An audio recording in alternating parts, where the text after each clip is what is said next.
Welcome to our 66th podcast. Today we'll be talking about change management and employee well-being. What's one thing you can do now to promote wellness in your workplace as things change? Keep listening to find out. Welcome to Harmonious Workplaces, a podcast about corporate culture, organizational change management, and workplace behavior. Harmonious Workplaces was started by independent consultants Rich Cruz, Ben Kleinman, and Cheryl Volpe to explore, challenge, and build on various organizational culture and change management concepts. It's a blend of theory and practice based on their personal and professional experiences working with companies of all sizes across various industries. If you own a business, lead a team, want new ideas about the corporate environment, or just want to listen to a group of consultants talking about how to make work more enjoyable, we invite you to sit back, relax, and dive in with us to Harmonious Workplaces. Hello, Harmonious Workplaces listeners. Welcome back to our podcast. This is the Harmonious Workplaces podcast. So if that's what you're looking for, you're in the right place. And my name's Rich Cruz. You found it. Yeah. We're so glad you did. So, my name's Rich Cruz. I'm an organizational development consultant, and I'm joined by my podcast co-host, Ben Kleinman. Hi, everyone. Ben, how are you? And today we thought we would talk about well-being in the workplace, especially as things change, right? Yeah. And, Yeah. I think there's often a sense that when things are changing, it's all about the change. And it's important to recognize that there are people involved too, and that sometimes those people may need a little bit of help beyond just the change or help them get through the change. So let's dive in a little bit. Yep. Well, the conversation about like the future of work, but also the present of work, is largely about this like human-centric philosophy, I suppose you could say, right? Because we're not machines, right? We're not robots. We're not, and yet, we can do many more things than a robot or AI or whatever else is out there, right? So, so people are not, we have to take care of the people, right, at work. And change causes, we talked about we've talked about a number of shows with some of our more recent guests in terms of change automatically triggering reactions that you might not even be aware of, but they automatically are felt and they're automatically happening in people's brains. And Mary Pat did a great job explaining that in terms of the fight, flight, freeze, or fawn responses. And that was talked a lot about at the conference that I recently went to for the Association of Change Management Professionals, and just so much research coming out and more research diving into the nuances of all of that, but just these automatic responses. And so you have to understand that as a leader, as a people manager, and especially as a change agent, that before you even get to talk about what you want to talk about and the brilliance of your change plan and why everything is going to be so wonderful after your change is done, people are already, hackles raised and pitchforks out. And so you have to understand how to let that be, but then also how to help people work through that and distill all that. For sure. Really important. Yep. And there's a lot of conversation, like you said, about mental health, our brain's response to the, from a neuroscience standpoint, but there's also some degree of physical issues that can arise, right? It tends to be that when the stress levels go up, and not necessarily eustress, that healthy stress, but the distress, the stuff that makes us like, right? That that has a negative effect on our body and its ability to even perform our basic tasks, right? So and the conversation has been growing among including health and wellness in benefits packages, right? You've seen that grow over the last probably 10, 15 years quite a bit. That a lot of quite a bit. companies are now, bigger companies anyways that I've seen are offering some kind of health and wellness component. And sometimes that's a gym membership, sometimes that's on-site massage, sometimes that's a mental health benefit, something like that, You or know, some combination of all three. Oftentimes it includes benefits around maybe working with a nutritionist or some sort of, healthier eating, healthier lifestyle type of stuff, exercise stuff that might complement whatever your gym access is. So it's yep, really quite lovely and forward thinking. Um, yeah.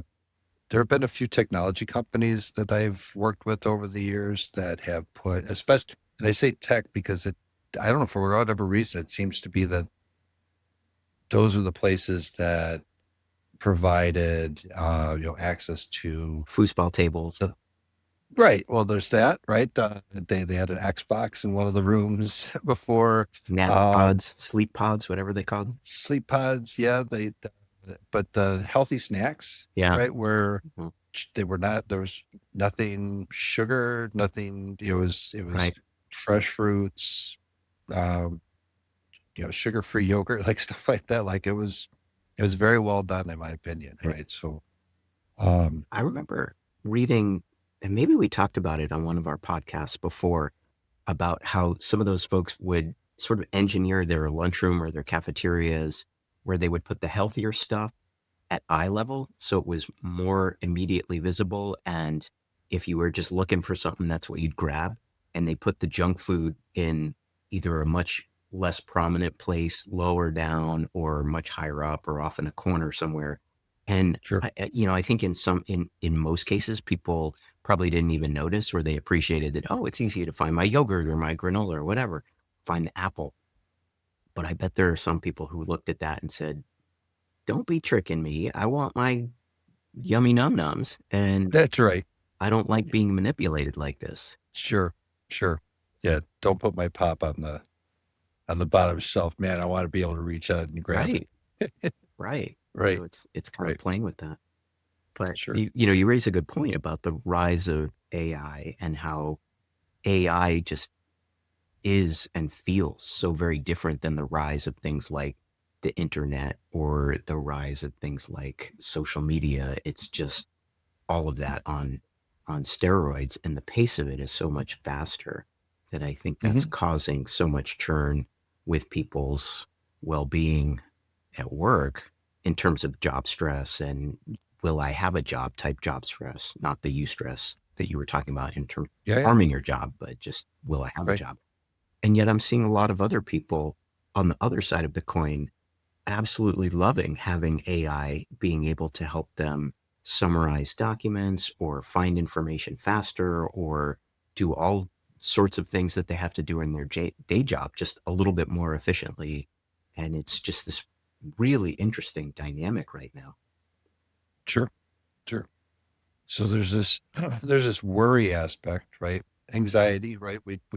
We don't know what's coming up and we don't know what's going to happen. So we're afraid that our job's at risk or whatever. And then and we're not saying that we should like blindly embrace our robot overlords that and kowtow to their wellness, right? I'm not saying that at all, but there is some degree of this is a tool that could be used. How can I learn to coexist with that? And we've Mhm. had to deal with that with, like you said, just computers and social media and all these other things that Mhm. that have come up through the Yeah. years. How can you coexist with your mobile, right? I mean, Right. Sure. it's now an extension of most people's brains. But it's interesting. Isn't that scary? Yeah, it is.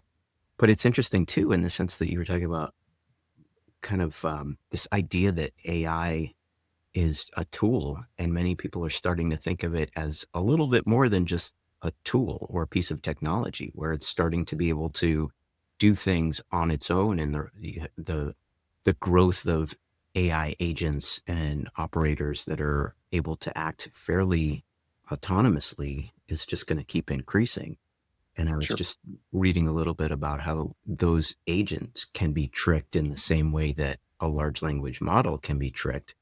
And so now you have large language models and AI tools and AI agents becoming as dupable as people have been for thousands of years. And so now it's like you've got all these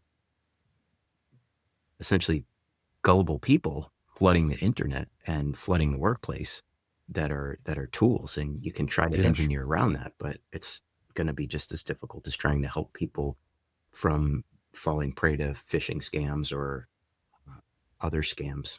And we know that's Yeah. not easy. So that's, I think, going to have to be part of the conversation, and especially around well-being, maybe not specific to a change in a traditional sense at work, but specific to well-being at work. I'm wondering if there's going to be a need for people to have resources that will help them process things that are happening at this other level where machines are running a lot of stuff, or they're falling victim to scams or frauds and all of that at a much greater rate. And, Right. some of those benefits might have to include things like, credit lockdown services or bank account reestablishment services or things like that.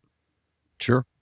Sure. And I've noticed that, in a few of the roles that I've had, either as a consultant or as an executive, where HR has had to send out a memo that there's been an increase in fraud, or there's been, Hmm. something got leaked, or, Yeah. and so they've put out, training on how to protect yourself and all Hmm. that stuff, Hmm. um, Yeah. which covers them from a liability standpoint to some extent, but it also helps to mitigate some of that distress that can happen, Hmm. um, as people learn that their credit card got hacked, or somebody got into their social media account or something like that. Right. Yeah. I've seen a lot of that too at clients I've worked with, where they have the same kinds of training around, basically, used to be IT security and keep your password safe, don't write it on the post-it note on your computer kind of stuff. Right. And it's Right. evolved way beyond that recently. Right. Um, Yeah. but I Don't think, don't use Mel Brooks's password from Spaceballs. 1, 2, 3, 4, 5. Change my luggage. there you go. That was- Oh man, I haven't thought of that in uh, ages. well, I just watched it a couple weeks ago. Spaceballs, if anybody didn't know about that, by the way. Anyway, let's do this. Let's take a quick Well, I was going break. to say, yeah, maybe I'm on the same page. Let's take a break. But where I was going to go into our break is that all of these things that we've been talking about are present. Mhm. And so as you are going into a change or even conceiving of a change in a back room with leadership, recognize that all of this stuff is happening in people's daily lives, and understand that, like we were talking about before, people have that natural reaction to change, that all of this is just an added layer on top of that. And so you have to be super, super intentional about how you introduce a change, recognizing that it's going to get the natural, automatic, biological, emotional, physical pushback, but then also all this other stress that's happening in the workplace and people's personal lives is just amplifying all of that. So Yeah, yeah. maybe when we come back from the break, we can give people the 3 things to think about to make that all go away. Sounds great. Let's do that. We'll be right back. Meet Hermie the HR Hermit Crab. Laugh, learn, and lead better with Hermie. Hermie is here to tackle workplace madness with heart and humor from Harmonious Workplaces. He's perfect for HR pros, leaders, and change makers. Hermie teaches workplace lessons through cartoons and is great for team discussions and workshops. Get your copy on Amazon now. www.hermiehrhermitcrab.com. Again, that's hermiehrhermitcrab.com. And we're back. So we've been talking about wellness, right, or well-being, right, specifically in an organizational change situation, right? And where do you want to take the conversation now, Ben? Well, I think it would be nice to start thinking about ways that as change leaders or designers of organizations, we can take all of the stuff that we've been talking about, keep that in mind, and then start figuring out ways that we can help people respond to a change in the workplace or help people understand why we're building out an organization a certain way or what have you. Just start to It, get a little more tactical with that. And then, you had some other ideas as well. sure. Well, now in your experience, you've largely worked with healthcare organizations, right? Yeah, in the broadest sense. So hospitals and health systems, biotech, pharma, med device, health tech startups, things like that. Yeah. Now, in that realm, have you seen an emphasis on um, wellness, like intentionally in the change process? Not any more than any other place. It's been really Isn't that interesting. interesting? I think it Yeah, varies so much by company in terms of what the culture of the company is, what the sort of emotional sophistication of the leadership is, and where they want to put their emphasis on, where they want to lean in as leaders in terms of this is a change. We're just going to get it done. The ERP is going in at the end of the year, come heck or high water, or we're rolling out a new ERP and this is going to be a really big shift for all of our clients. It's going to be a really big shift for all of our people, especially in finance and operations. So let's be very thoughtful and careful about how we do this kind of thing. So it just depends so much on the culture of the organization. sure. That makes sense. In general, the Okay. better, I'm sorry, go ahead. Oh, no, go ahead. I was just going to say, in general, the more forward thinking, better cultures, if you will, the healthier cultures tend to be a little bit more foot forward on the wellness aspect of life at the company, as well as Hmm. wellness aspect of how are we going to lean into and promote and talk about a change and put a little more um, heft behind it, as opposed to just a veneer of pretty words. And so it seems like those two are just built in together when they're part of the culture at a given company. Sure, sure. Yeah, in the project management framework, right? The more traditional, not necessarily agile, but Mhm. your five process areas and Yeah, was it 12 knowledge areas, right? That planning stage, that planning stage of the whole process, right. and the procurement section and the stakeholder section, right?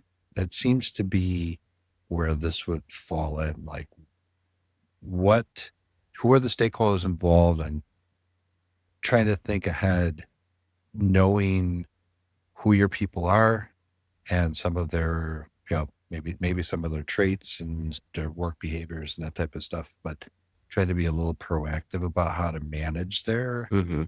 wellness, if that makes sense. Yeah, Right? yeah. And I've seen the change management models. We've talked about many of them, the frameworks. They seem to emphasize quite a lot more than the traditional project management frameworks and models. This idea of stakeholder management, and you're not just procuring resources in terms of finances or people's time or access to technology, but especially around people, you're needing to figure out where these people might sit in terms of their level of influence on the change and their level of interest in a change. You need to think about how these people might impact other people being processed or involved in the changees, if you will. You need to think about how they can help influence a change in good ways or bad ways, where they might be on that change adoption curve that you've talked about quite a lot. And Mm-hmm. are they likely to be early adopters? Are they likely to be kind of fast followers, middle of the road, just kind of going along? Or are they likely to be a little bit more of the change hesitant type of folks and laggards? Mm-hmm. You package all of that together, it's essentially what you're talking about, being much more focused on proactivity around understanding the people. And I think you're starting to see certainly in the change management world, and I don't know about the project management world. I haven't been as tightly integrated in that recently. This focus on people's well-being and people's responses to a change, their automatic tendencies, that kind of stuff. And Sure. one of the things I think that's also being factored in again in the change management world, and forgive me, I haven't seen it as much in the individual project world, but this idea that there's also got to be a recognition that there's so many multiple changes happening at any given time that your change is just one swim lane of many, and it can be a much tighter type of change, like in terms of time frame. It can be a much greater impact. It can be spread out in different ways, and so those are also things that you have to factor in. I don't know about in your experience, but in my experience, most people at a company are rarely ever just focused on a change. Your average line worker Oh no. is, Yeah. is working, There's a job to be done, and there's the change that's happening. and Plus, there's there's all the other stuff. right. There's their basic day job, and then there's at least two or three other changes. I mean, we've seen literature that says that people are doing upwards of 4 to 6 changes sometimes at Right. any given time. So that's just bonkers. And Yep. you sort of realize that, okay, wow, this thing is very front and center for me as a change agent, as a change leader, as someone who's designing a new way of being in an organization. For other people, it's just one of many things on their checklist or on their in their mix of their swirl. And so it's like Right. their bowl of Lucky Charms. This is just one of the, hopefully it's a charm and not one of the little wheat things. So yeah, one of the marshmallows and not the not fun stuff. Not the Yeah. cereal part. Yeah. Right. But I like Go where ahead. you were going a little earlier in terms of there being a role maybe for HR to help with some of this. And maybe that's a partnership with the change leaders in a more substantial way, or maybe it's an opportunity for HR to start owning some of this change in a way that we've talked about maybe is needed and we Yeah. haven't seen as much. Well, right. I recently discovered, because I'm a member of the Society of Human Resources Management, or SHRM, where I'm a certified professional there, right?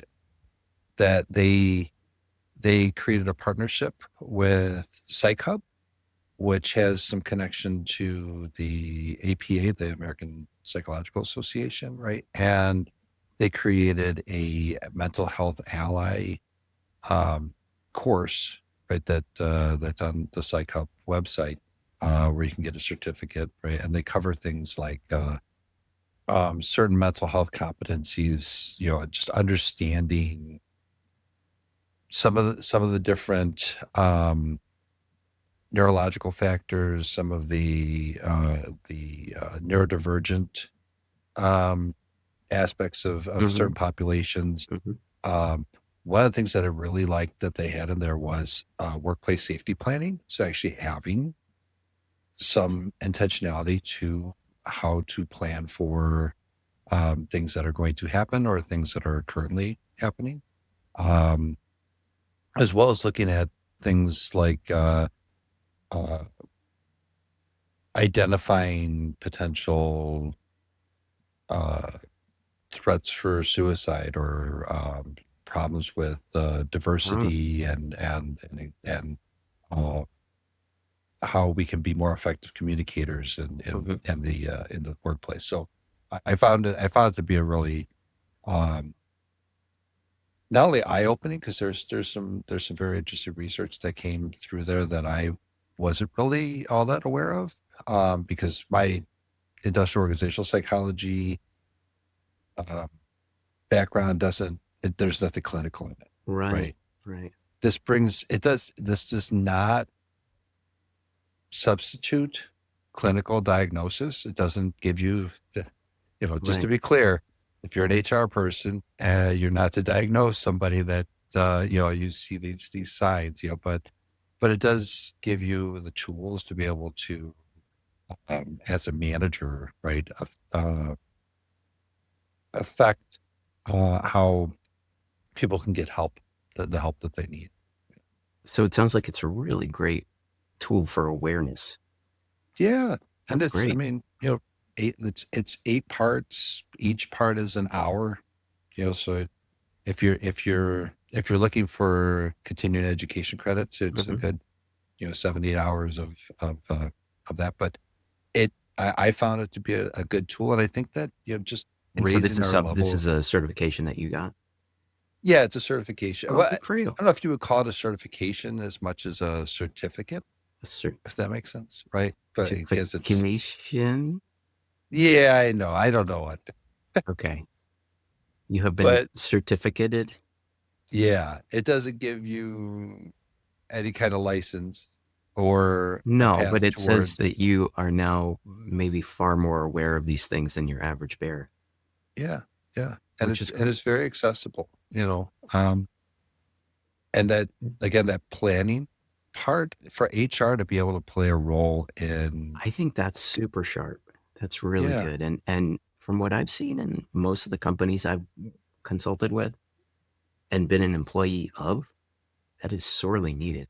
I think HR can really do quite a bit more in terms of stepping in and helping people beyond just be aware of, their typical benefit package, but be a little bit more proactive about seeing some of those signs that maybe you're talking about, helping people plan for things, recognize the signs in others, things like that. right. Signs Um, signs of eustress that you were talking about right. before. If there's a way that I, as a peer, as a colleague, can pick up on that from someone else and either have the tools to begin a conversation or at least recognize that maybe a conversation needs to happen. And if I'm not equipped, alert someone like my manager or their manager or someone in HR to step in, it can maybe help before that person's. I mean, maybe there's nothing going on and they're just having a bad day, but maybe there is. And, then that early intervention can help out quite a bit. For sure. Yeah. Let's do this because we're coming up on time here. Let's take another quick break, and when we come back, let's just keep talking about this, because I think we need. That's the whole thing, right? I mean, I think we need to have more conversation about this in the workplace. Mm-hmm. Yeah. So we'll be right back. At Harmonious Workplaces, we believe work should provide purpose, satisfaction, and growth. We empower people to thrive by fostering environments where individuals can find meaning in their work and organizations can succeed through thoughtful, well-executed strategies. We're committed to making work better for the people who do it and the leaders who guide them. To discover how Harmonious Workplaces can impact your organization, visit www.harmoniousworkplaces.com and book a free 30-minute information session with one of our consultants today. Again, that's www.harmoniousworkplaces.com. And we're back. So in this episode, we have been talking about well-being in the workplace, specifically around organizational change, which is what organizations do. Yes. Ever present, Yes. all the time. All the time. Yeah. I think one of the things maybe that sums up most of what we've been talking about so far is essentially this idea that EQ is not just for leadership anymore. It's really necessary for everyone, and that people have a role in terms of understanding what is going on around them, but that also HR has a role to play here as well. And HR can help be a lot more intentional in partnership with people leading a change to understand how people might react, how people might respond, how to recognize things in other people. And like you were saying before our break, being very intentional about planning and maybe even doing scenario planning or role playing or something like that can help in terms of preparing people who are leading a change to understand, and like we've talked about before, feel what it's like to be in conversation with someone when it's not going well, feel like what it's like to be in conversation with someone who might be resisting a change or might be overly stressed, and sort of game out a little bit in a very safe way with people who are more expert in these kinds of things. What's it like to be in dialogue with someone who is overly stressed, and how are you going to get that person to be in a more comfortable place? How are you going to help that person calm down and get the resources they need for whatever else is going on in life? But also, how are you going to get this person to start responding well to the change you're trying to lead? Right. That kind of Right. thing. I mean, Yep. I could see that being a natural fit for HR folks to help out Sure. on a given change. Yep. Yeah, as I mentioned before we went to the break, like I went through this mental health ally certificate course You through got certificated. certificated through through Sherman and Psych Hub, and the one of the parts I liked about that you just brought up was that there were cases, right, where so there were these kind of case studies, there were these scenarios that you could play out. There were also actors that played out some scenarios, right? So it really there was this demonstration of what you could do in certain situations. But I think there is some element of practice that would be beneficial, right? So Mhm. taking that education and maybe bringing in somebody who has that psych background that can facilitate some role play, and I think that would really Yeah. be very helpful. Oh, yeah. Um, Totally agree. yeah, Just to complement that, there are plenty of companies that bring in people who are experts in presentations and who will help coach people on how to give a really good presentation, how to hold their body in terms of carriage, their presence, pacing, how they build slides, refer to slides, take questions, manage the room. There's no reason why we can't have something similar in terms of how to do that type of thing, but when rolling out a change. right.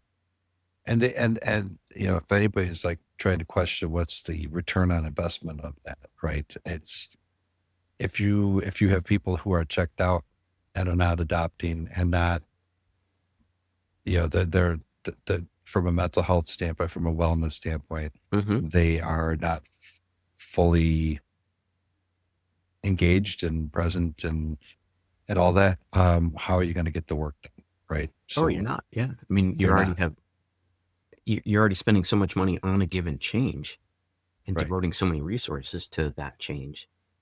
The longer it takes to get more people to that place, the more money you're just letting slip through the cracks. Right. Right. And It so it's mitigates the risk right there, right? So mitigating risks. Yeah. yeah, Well, for sometimes sure. you have to run multiple systems if it's a systems change, or multiple processes if it's a process change. That's always going to be more inefficient. Right. Now, one of the things that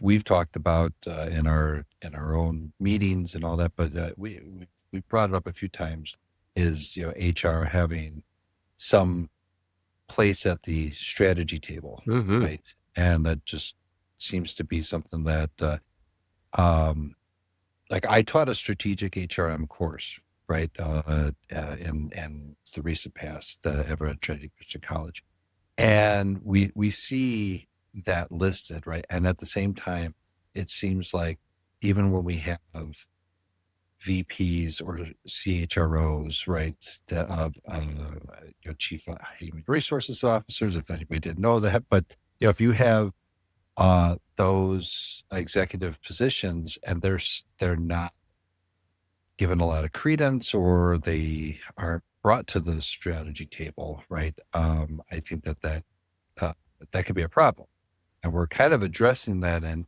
so we have our Hermie current book, right? But Yay. We're yay, on the first. available on Amazon still. We're Ingram. But at Oringham, through your local bookseller, right? And then but we're book two is designed to kind of address the need for Hermie as an HR professional to have some strategy Mm-hmm. responsibility. Yeah. Because we just need to have that human-centric, even though they're not humans, but The that crab-centric. the crab-centric, you're right, organism-centric Right. Yes. workplace. All the characters in the pet shop. Yeah. No, Right. it's true. It's true. And in terms of leading a given change, I've found that it's often helpful to have a very open door, whether it's virtual or whether it's on site and in person, but just to make it very clear that when you're introducing a change, that every time you speak to people about the change, this is not the only time they're going to hear it. You're introducing something, make it very clear this is very new. It could be very, very overwhelming. Open door, make sure there's some kind of a internal website where they can go to find information about the change, a repository to see old presentations that were given or access material that explains the change in different ways, videos, blogs, newsletters, all that kind of stuff, infographics, a lot of those things put together. And then just have an open door policy for yourself where you have office hours or you're always making yourself available to go meet with someone one-on-one or meet with their team or their small group, that kind of thing. And it just helps to make people feel like they're not alone and make people feel like you want to help them succeed. And if you approach it with that sort of open door, I think sometimes that's been very helpful in terms of just calming the waters a little bit and letting people know that there's a resource that's always there on their side, championing them in their sort of changey mindset, their changey role. Right. And it's not just that we're dumping stuff on them and saying good luck. It's that we are there swimming along with them. And, if they need a water break, we'll take a water break. If they need, some extra big fins to kick faster, we'll give them that too. And so it's just all of these things that you can do Yep. as a change leader to help people in that moment, wherever they are in the change journey. Yeah. I've particularly found that, like in a Microsoft environment, when we've used a channel and Teams that's specific to the change initiative that's happening, Yeah. when we have a SharePoint site that is specific to that, right? Or a Google Workspace. I've worked for a couple of companies where we've had that, where we've had, a specific partition set up just for that as a resource, or having something like Asana or Basecamp or those types of things. As long as people understand how to use them, right? But to have, like you said, past presentations, PDFs. But one thing I haven't seen, but I think it would be super great to have, is links to the mental health and the wellness and the other, benefit resources that are available from an HR standpoint, right? Yeah. Yeah, I think that would be great. And so much of it is just helping the change leaders, like we were talking about before, recognize signals that people might be more than just resisting a change or hesitant about a change, or maybe a little more change curious as opposed to change excited or change enthusiastic, and helping them sort of the change leaders understand, the change managers understand, is this someone who's maybe just a little hesitant because they're not sure what this change is all about? Or is this something where they might need a little bit more extra cushion and extra grace and extra space in processing this, to where they need to get some extra help with that? Sure. I'll say one thing that I've found, it's a very simple thing, super simple. Is just letting the team know that sometimes they can they should get up and walk around, take their eyes off the computer, or go for a walk around, get some sunlight, or fresh air or something like that, and actually calling it out, going, have you done this? Right. Kind of, or open-ended question of, what have you done to, break free for a little bit? Because I know we can become very myopic in our work, right? We're just like focused on that. Yeah. And that's not necessarily the best thing for that distress that we feel. Yeah. We've talked before in recent episodes about the need for incorporating movement and sort of physical activity. Some of the improv techniques is going to be part of that. But also with our guest recently, Mary Pat, talked about how some people are naturally going to want to move around a little bit more or need to move around a little bit more. And so recognizing that and helping give space for that can be helpful for that people who need to do that. But then also, like you're saying, for everyone, just to say, okay, we've just sat through 2.5 hours of presentations. Let's all get up and go take a break, whatever that means. Take a break. Go take a break, and we'll come back and be a little bit more charged and ready to go. For sure. Which makes a lot of sense. I mean, look, we do that. If anybody, out there works out or anything like that, right? You've got a break in between sets, right? We have to let our minds and our bodies have an opportunity to recover, right? There's this recovery period, and we don't let our bodies do that. And if we don't let our bodies do that, we don't let our minds do that. It's just going to keep building. There's a rhythm to things. There's a sort of cyclical nature to things. And I think we forget about that in a work sense too, where, like you're saying, when you're working out or when you're training for a marathon, you're increasing, and then you back off a little bit, and you increase your mileage and you back off a little bit, and you let your body heal, rest, recuperate, and then you build on that new strength that you've gained to go even further. And same thing when you're lifting weights, you increase, and then you sort of back down a little bit, and then you increase, and back down a little bit. And I think oftentimes people, when they're trying to do a change, it's just full on change, and having some of those cycles or that sort of ebb and flow built in helps you naturally have time to process and let things sink in, and just go stare at a wall for a while and let things sort of percolate through. That can be very helpful. For sure. Right on. Yeah. All right, Ben. Well, I think we've come to that time. As they used to say in car talk, you've wasted another perfectly good hour. That's right. Well, we hope it hasn't been a complete waste. We hope it hasn't been, well, I don't think it's been quite as funny as car talk, but hopefully it's been somewhat useful and informative. Yeah, absolutely. And we will have in the show notes, some of the resources we've talked about and all that. Please share this and any of the other episodes that we have with your network, with your friends. Yeah, for sure. Your coworkers, right? For sure. There's some good ones out there that are very related to this that we've talked about. We've referenced Mary Pat Kochinash, who was a guest on our show. We've had really good similar conversations with Alex Prassis about trust and how that can really help with some of the interconnectivity between peers and leadership and all of that. So I would reference those. For sure. Yeah. And let us know what other resources are out there that you've liked.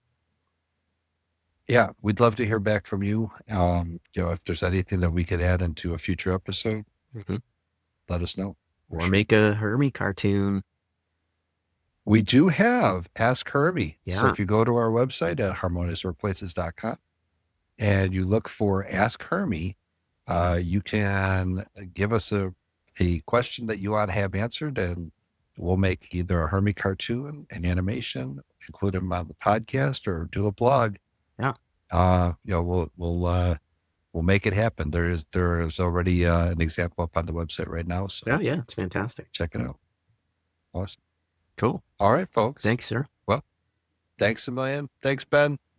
Until next time, make change your friend.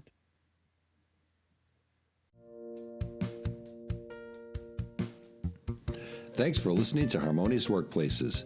You can find Harmonious Workplaces on LinkedIn, Twitter, YouTube, Spotify, Amazon, Apple, and other streaming platforms.